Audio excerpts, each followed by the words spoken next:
Let's get into the American Cup boat race, the America's Cup. There's some news, as you all have been following. Those of you who watch the news coming out of New Zealand Herald, the venue beat goes on and unrest builds down in Auckland. It's the 170th year of the Cup, the oldest trophy in international sports, as you know, and as we said on the show a week ago. Is the venue going to be Cork, Ireland? Is it Valencia, Spain? Is it going to fly off to either Abu Dhabi or Saudi Arabia? A lot of people think it is going to somehow be in in Jeddah. I just cannot believe it's going to be in Jeddah, but I can't believe it. And Abu Dhabi, I could sort of get my arms around. Julie, are you looking for the button? It's right on the top of that. I did just. Oh, you get it? Good. Yeah. I should sort of get my arms around Abu Dhabi. It's a more Western eyes facing looking country, and they've got Formula One, and they've got somewhat better women's rights and so on, somewhat better. But it should go back to Auckland. If they're not going to race it in the Solent, which is what I thought had been the plan when the Royal Yacht Squadron Limited became the Challenger record, it should go back to Auckland, full stop. And if they go someplace else, it will be as big a mistake as Golden Gate Yacht Club made when I was Vice Commodore, when we let the Cup go to Bermuda. That was just a disaster for the Cup. Unforgivable, right, Julia? Yes. Well, look at this headline in an article by Caroline Meng Yi in New Zealand Herald that came out overnight. America's Cup could stay if Dalton leaves Team New Zealand, claims as they call him in New Zealand, a rich lister. Team New Zealand questions his intentions, that is the intentions of the rich lister. An influential rich lister claims he has donors lined up to fund a New Zealand-hosted defense of the America's Cup, but only if Grant Dalton steps down. Mark Dunphy, CEO and chairman of the Greymouth Petroleum Company, is behind a last-ditch bid to stop the 2024 regatta. See everybody calling it now 2024? You see that? Mm-hmm. Yeah, that's what we're telling you too. Heading overseas, it would be the first time that New Zealand surrenders the defense of the Old Mug in its own waters. Team New Zealand says it has no choice but to look overseas due to lack of funding. Cork in Ireland, Valencia, Spain, and Jeddah in Saudi Arabia are all bidding to host the event. A decision on whether the regatta will be held overseas will be announced on September 17th. Okay, this is the gentleman. This is Mark Dunphy of New Zealand, the so-called rich lister, who's the CEO of. Do we know about him? I don't. I've never met him. Have you? No. Have you met him or heard about him? I haven't. He's the gentleman who is supposedly funding and behind not just himself, but a number of affluent Kiwis who want to keep the Cup in New Zealand. The article went on to say that the billionaire says nothing would make him happier than ETNZ raising its own funds. Quote, but if Grant Dalton and Team New Zealand don't want to do that or can't do that, then I am happy to do that. In this context, it seems most donors are happy to put in funds, providing Grant Dalton is not involved, unquote, Dunphy said. Quote, that wasn't my starting position, but it is now, he said in this new article that just, as I said, came out overnight. If Grant doesn't want to or can't raise the money, I will do it. The same position applies to Grant's ongoing involvement with the team. If he doesn't want to manage the Cup here, I believe there are others who will do it and can do so just as well or better. So that was this, and by the way, the article goes on. It reveals, and there was no pushback, that there is a so-called legacy payment being made by Team New Zealand to the yacht club of $3 million.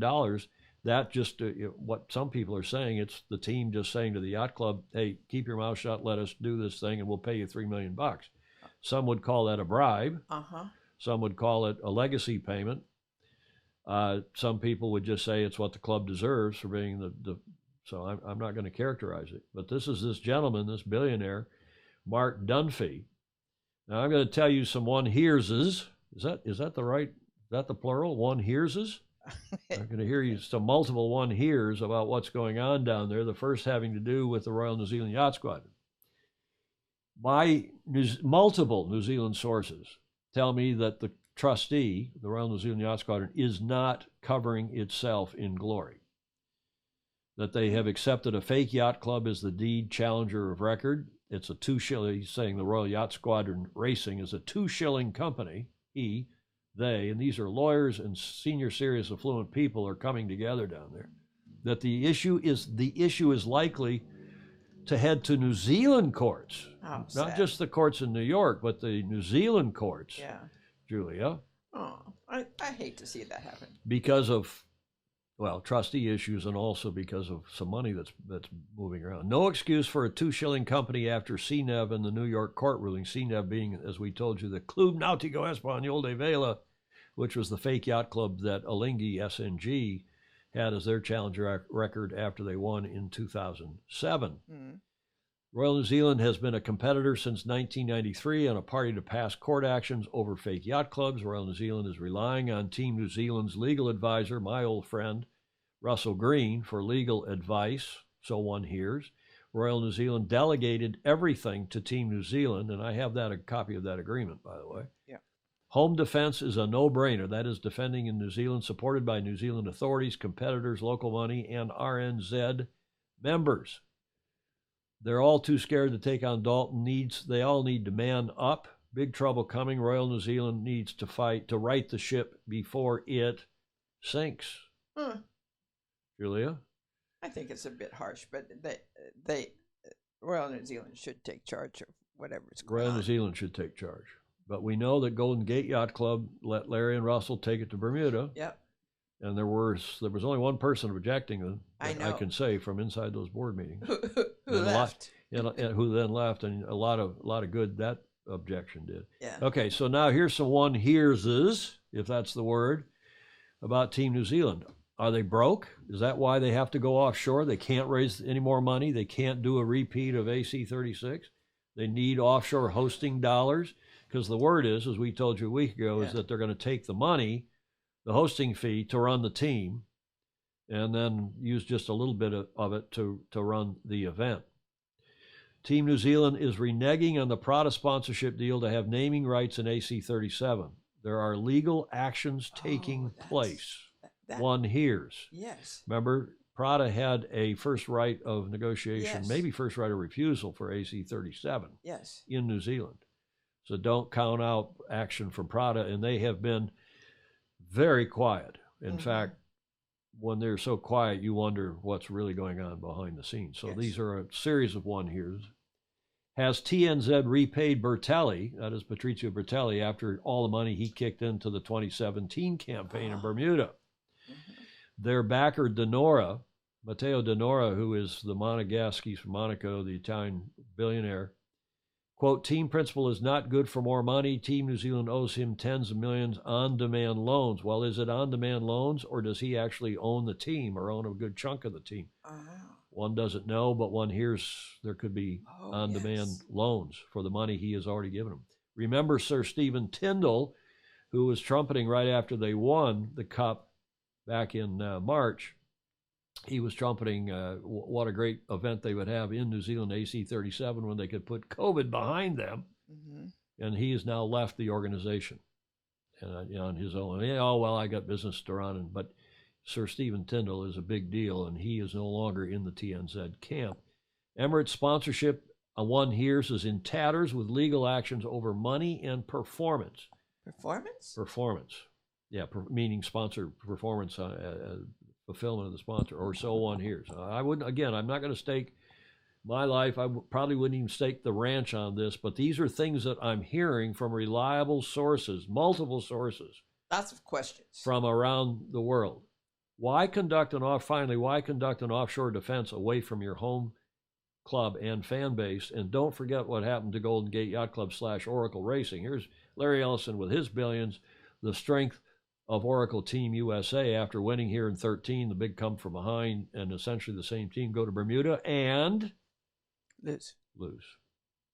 And I predict, as I did long ago, if Team New Zealand does this offshore, they will lose. Sorry to say, but they will lose. Okay, finally, I'm going to do one more. One here's concerning the venue, and I put these together, again, based on multiple sources in Europe, here in the U.S., and down under, meaning Auckland, New Zealand. well, not just Auckland, but New Zealand. All challengers and officials want a New Zealand-based defense. It's less expensive, it's better, it's less risky, and it's family-friendly. That goes for New York Yacht Club. That goes for Taylor Canfield and Mike Buckley, I think. I haven't heard from them directly. But it goes for, no doubt, Patrizio Bertelli. You heard Ben Ainsley, who was interviewed now multiple times, saying the same thing about his preference. If it's not going to be in the Solent, which that's okay with me. If they want to do it in the Solent, I think it would be terrific. The Challenge of Record hosts it. That's okay. But I think Team New Zealand would still lose. In fact, if you read Magnus Wheatley this morning, he's convinced that Team New Zealand's going to lose and that the big British Bulldog is going to win regardless where it's run. Did you see that? Did you see Magnus's? Yeah. If you're not already subscribed to the rule, I didn't take the thing and run it again because we're already an hour and 20 minutes and I knew this could be a long show. But read, subscribe to, it's free, Magnus Wheatley's excellent blog, rule69blog.com.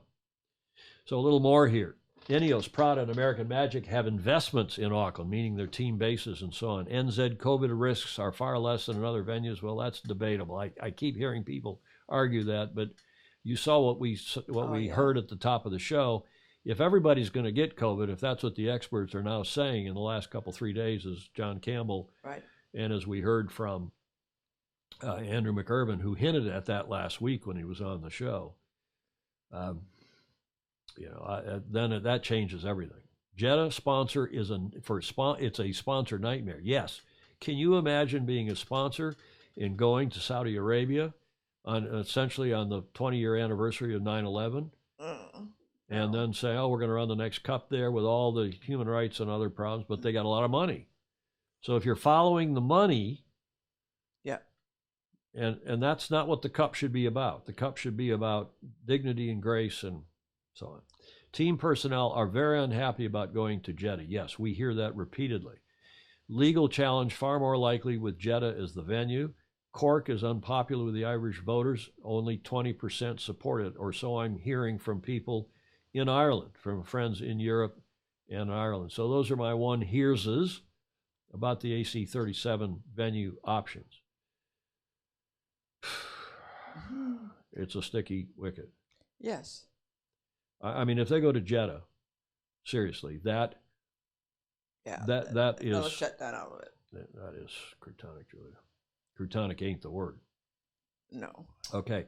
Speaking of COVID in Auckland, as you probably all know, the PM yesterday on Monday announced that they're in another 2 weeks, at least 2 more weeks of lockdown. I don't know what these lockdowns are doing to our friends in Melbourne and to that state of Victoria where they've been locked down now something like 220 some odd days over the last, I don't know, year and a half, something. But Alistair Murray and all the rest of you in New South Wales as well, but particularly in Victoria are just, we can't believe that it's happening.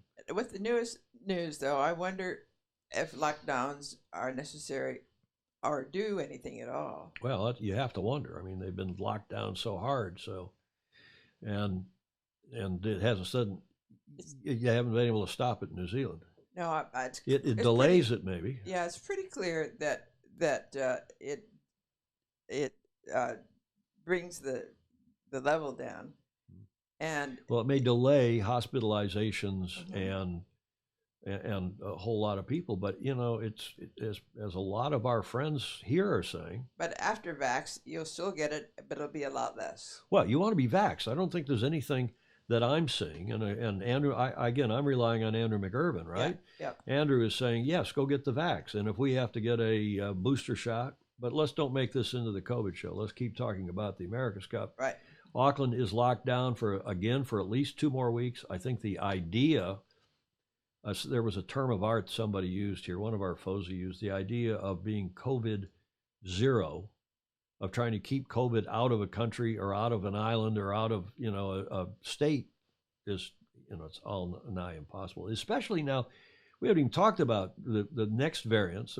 I was back and forth with Ted Ryman this morning in South Africa, where there's another variant. They haven't named it yet. That's supposedly more deadly and more transmissible. But let's don't make this the COVID show.